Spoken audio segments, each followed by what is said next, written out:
Hi everybody. I don't think we've done a video in a while. This is Blarney. Hey, he's very blind, and yeah, we had put Dublin to sleep at the end of April. Yeah, pretty sad about that. Anyways, that's bad news. Good news is we have a project for you for Halloween, and Blarney's gonna get lost because he can't see. Over here, Blarney. You go this way. Oh, there you go. Okay. There you go. Okay, so this is our quilt we're going to do. Halloween. I do probably 2 Halloween quilts a year. One larger one, which you've probably seen at the store. If you haven't watched our store tour video, it's there. And this is the second one. So I did 3 blocks by 4 down, and they're probably should be about 14 inches, and they're not quite that. So, you know, we all sew differently. So, yeah, you can do a more controlled setting. So if you wanted these all to be the same, they actually could. So you could do black here, orange here, and then this white. I like the real blending. And the good thing about that is too, I don't have to get any certain amount of fabric. I can just take some from my stash, some not from my stash. So like this is definitely from my stash. That might be it actually. No, I think this was from my stash. Because I did it 3 by 4, there's a top and a bottom, but not necessarily. It could go the other way. So I did try to put these in the right direction, like the ghosts and the houses, but really not a big deal. Otherwise, I didn't care. Okay, so one of the things I want to point out is the block, if you just did the block, would end here, but I actually did this a little bit on the edge, and it kind of makes them float. This actually would be good for Christmas fabrics too. Okay. Let's move over. Okay, so what you need is a square that's 7 3/4, one of those.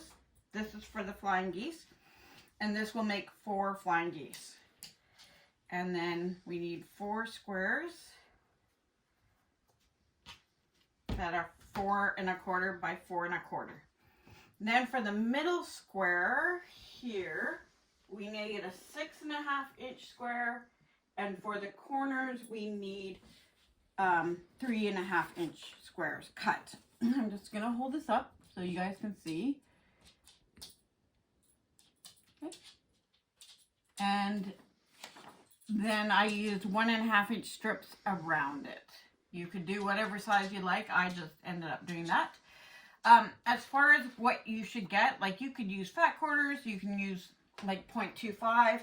You just have to know that you're not going to get, you're going to have some waste then. So what I do is I draw this out. This is a fat quarter. There's 18 inches by 22. Those are always approximate. But I know I can get 7 3/4, 7 3/4, and 4 1/4. So there's my 4 squares.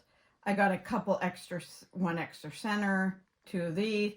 But then maybe the next fat quarter, I'll cut more of those. And then I still have to get my 3 1/2.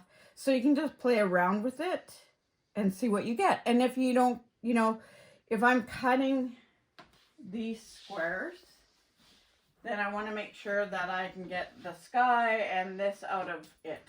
And then I go and cut maybe a 6 1/2 inch square to use as a center somewhere else. And then maybe these from another one.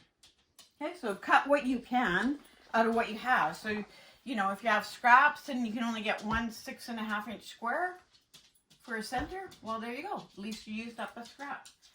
Are you lost? 1 second. You go this way, and you'll find your way. There you go. Okay. Sorry about that, you guys. Okay. Okay. Back. I'm going to grab a marker. You can use any marker for this, but so making the flying geese, I'm going to take the 4 squares that are 4 1/4. I don't like yellow markers because they don't always come out as easy, but I don't care with this because that's my sewing line, or my cutting line, I should say. And then like this. So I'm going to do that on all of these. The other thing that you might like to do, and I actually like this a little bit better sometimes because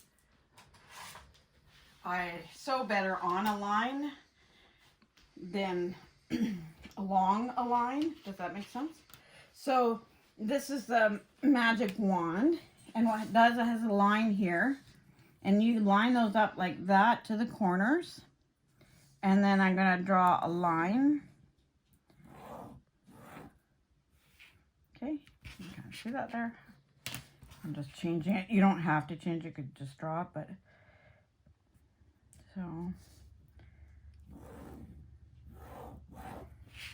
so there's more work because you have to draw 2 lines, but now those are your sewing lines instead of having the cut line. And then if you do it this way, you have to sew a 1/4 inch away from here. So you're going to sew along here and along here. Or if you draw these, you can sew right on these lines. And I actually find I do a better job sewing on the lines. That's not to say that I always do it that way, but okay, so those are my 4 squares. I want to take the first ones. I'm going to line them up here. And I'm going to line this one up here. Okay, so I'm just using the 2 first. And then now you can see I'm going to sew a 1/4 inch on either side of those. Okay, so it's going to look like this. So you can see my 1/4 inch. And then what I'm going to do is I'm going to take my ruler and my cutter. This is where I really like these 2.5 inch wide rulers. And I actually have a longer one if you're doing. And then I line this up to the corners. And I'm going to cut on that line I drew. Okay. Or I'm going to cut right in the middle if I didn't. Now I'm going to take these 2 over and I'm going to press them. Okay. So again, I like to press them flat. And then I'm going to flip that one. And I'm going to flip that one.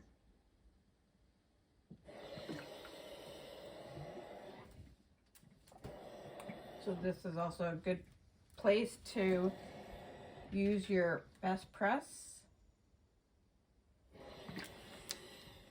So if I thought those were, you know, some fabric just lay flatter, but you could just take your best press and then make it nice and nice, eh? See, it is flatter. Yay.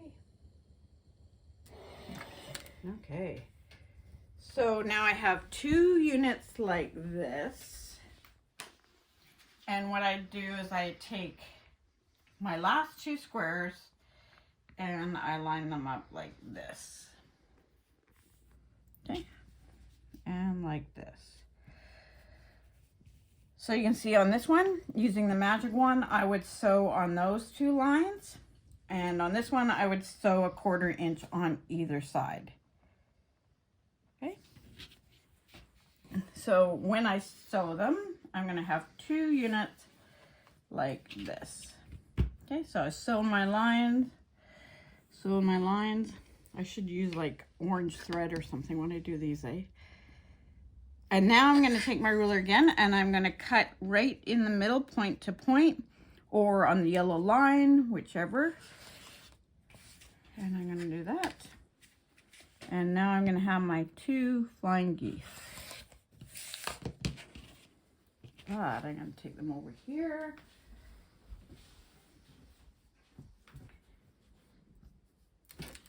So 2 from each of the squares.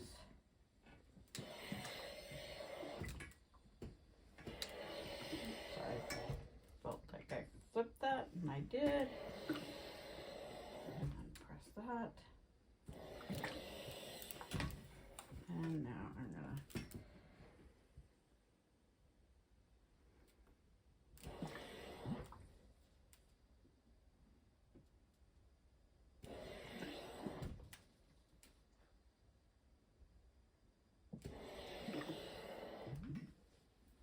and again, if you find that you didn't press that enough, I'm just gonna take that, and give it another little press. Make sure these are nice and flat.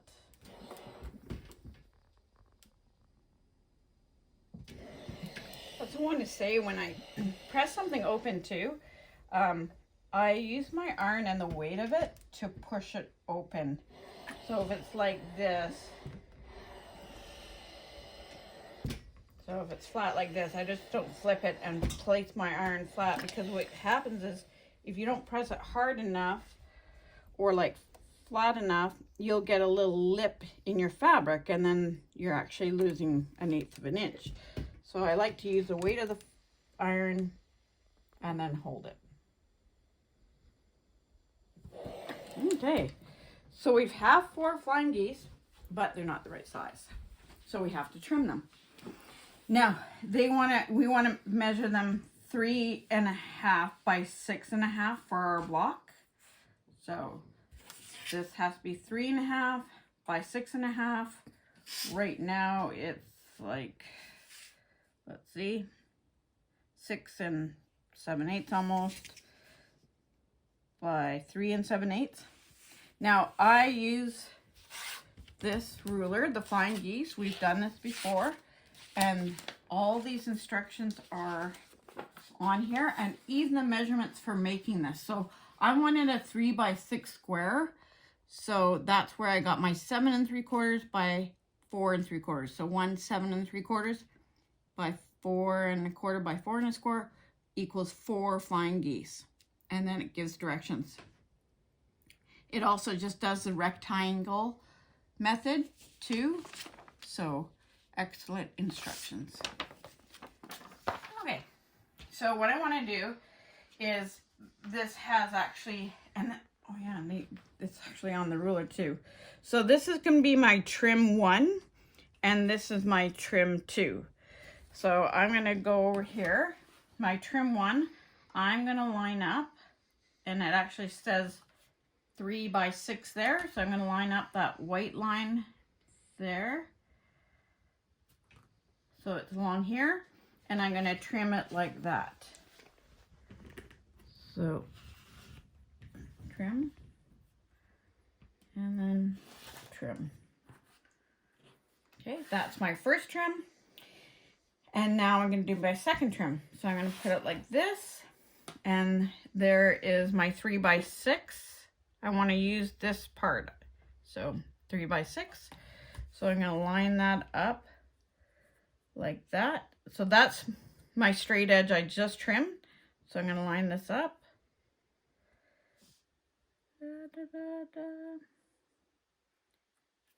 And I'm going to trim this.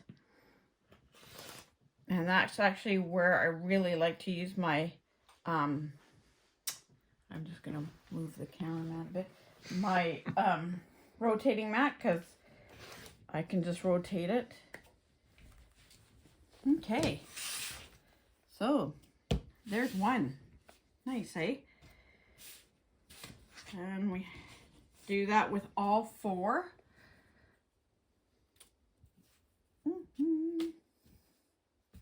Okay, so once we have the 4, the next thing that we need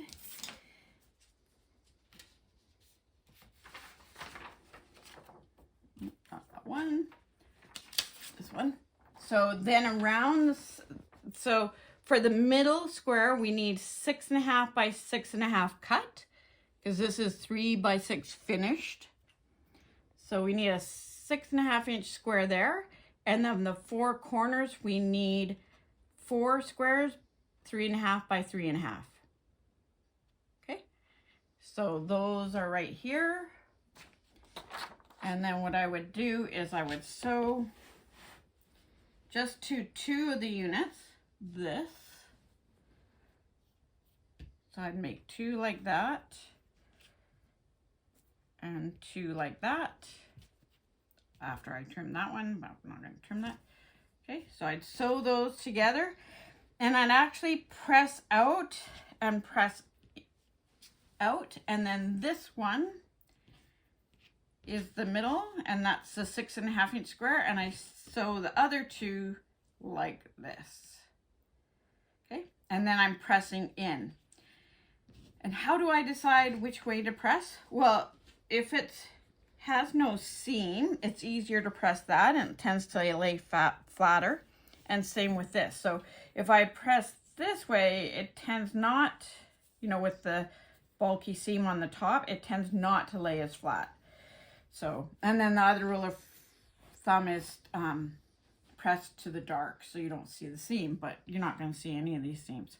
Okay, so once I have that sewn, it's going to look like this. So these are my strips. I'm going to sew them like that. I'm going to, not like that, I'm going to sew it like that. And then that's my square. And then you can take your 1.5 inch strips or whatever you decide, and I'm going to sew 1 on the top and 1 down here, and then after I press those, I'm going to sew those there. You can see that this is short, so out of 1 strip I'm going to get a longer piece, so save that longer piece for the last one. I have another one. Okay, so I use these short pieces on the sides first. Okay, and then I'd use the long one on the top and the bottom once I have the 2 side pieces. Okay, I hope that makes sense. So you can do as many blocks as you want. You don't have to do this part. I really like it because it floats. It also hides multitudes of sins if you didn't get your points quite right.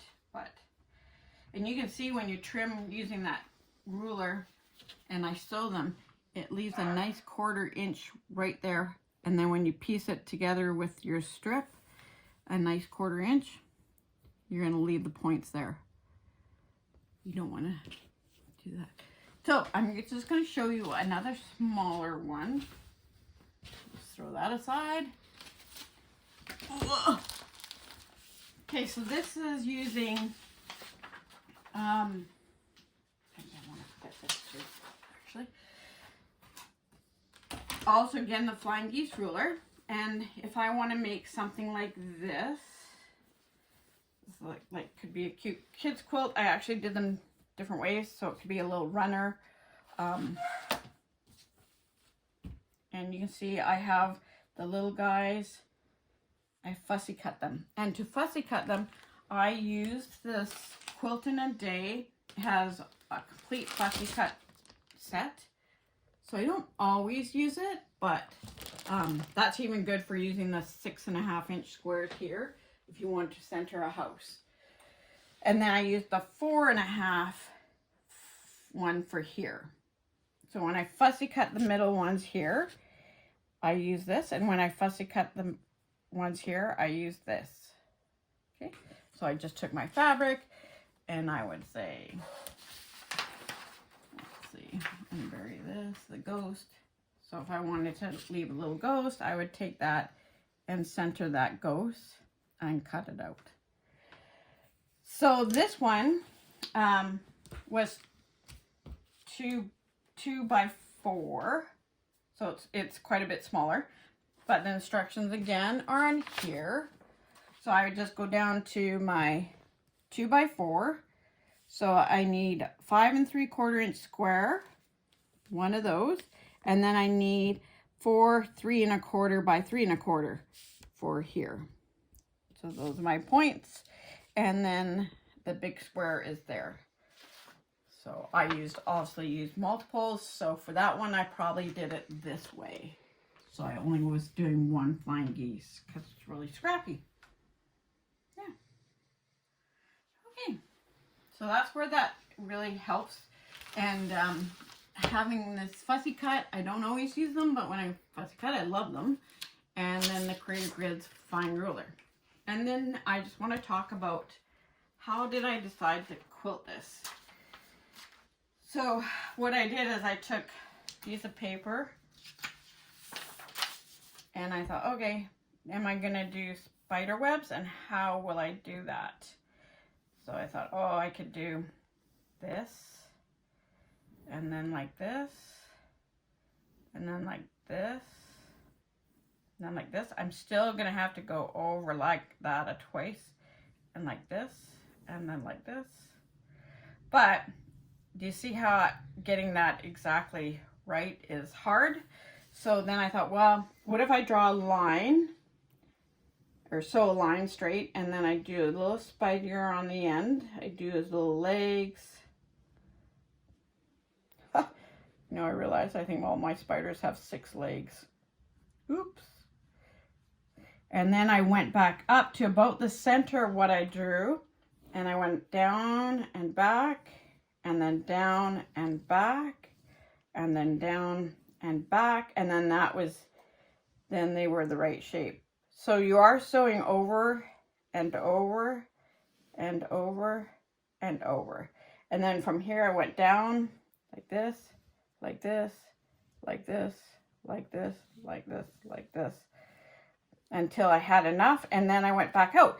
And then when I went back out, I went like this and maybe did another 6-legged spider. Okay, how many legs does Spider-Man have? 2. He's still a man. Oh, and then I would go back up and do my... So drawing it out really helps. Or if you think you want to do bats, I just draw it out again. And I usually do 1, 2, 3, and this in the center, then 1, 2, 3, and that's my bat. And then I continue on, maybe like this. Okay, so if you come close up, and I used the variegated thread. Oh no, they have, oh thank goodness, they have 8 legs. Whew. So you can see where this one I just did 2 webs, and then I went down. I did some fillers that were just like moons up here. So where they didn't work out. Oh, that guy has 6. Oh no, does he have 4? Oh, he has, yep, no, it's just black thread. He has 8. Whew. For a second there, I thought I did all my spiders with 6 legs. That would have been funny, actually. Okay. So, I hope that helps you do a Halloween project. We have lots of Halloween fabrics. Most of these are current. I know that one isn't. So sorry. And that might, oh no, that is current. Okay, so happy Halloween and have fun sewing. Thanks everybody. Bye.